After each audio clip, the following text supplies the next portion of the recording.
And so now we'll hear from Rob Fagerlund with our spiritual reading. Yes, sign up. If I can do it, you can do it. The other day, while I was getting this together, I was listening to some music, and I was listening to Bob Dylan, and the song My Back Pages came on from his third or fourth album, and it kind of had to do, it reminded, that has something to do with freedom, so I'm going to read just an excerpt from that song, My Back Pages, because it's a real long song. And I think it's poetry, so later on you'll get some poetry. But I'm going to read this as if it was poetry rather than as a song. Half-racked prejudice leaped forth. Rip down all hate, I screamed.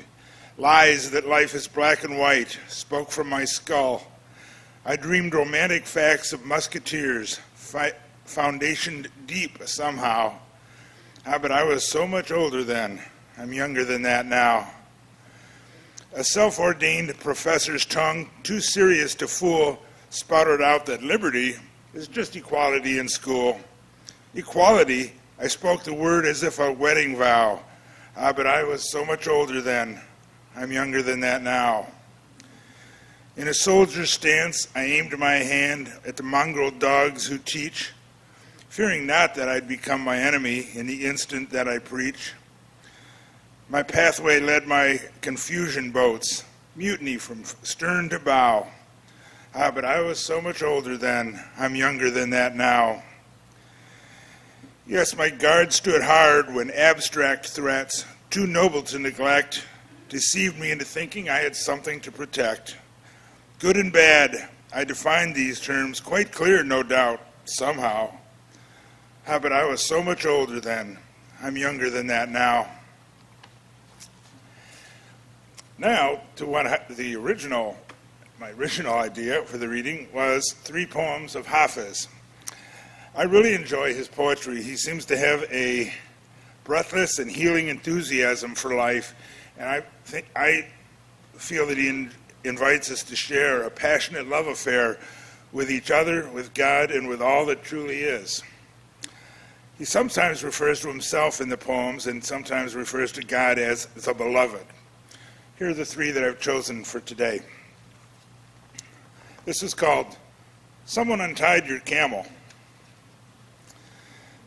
I cannot sit still with my countrymen in chains. I cannot act mute, hearing the world's loneliness crying near the beloved's heart. My love for God is such that I could dance with him tonight without you, but I would rather have you there. Is your camel lost?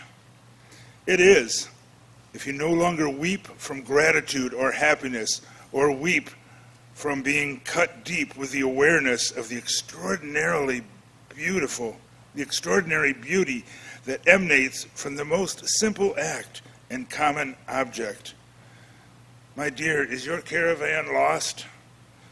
It is if you can no longer be kind to yourself and loving to those who must live with the sometimes difficult task of loving you. At least come to know that someone untied your camel last night, for I hear its gentle voice calling for God in the desert. At least come to know that Hafiz will always hold a lantern with the galaxies blooming inside, and that I will always guide your soul to the divine warmth and exhilaration of our beloved's tent. This one is called Love is the Funeral Pyre. That's pyre, P-Y-R-E. Love is the funeral pyre where I have laid my living body.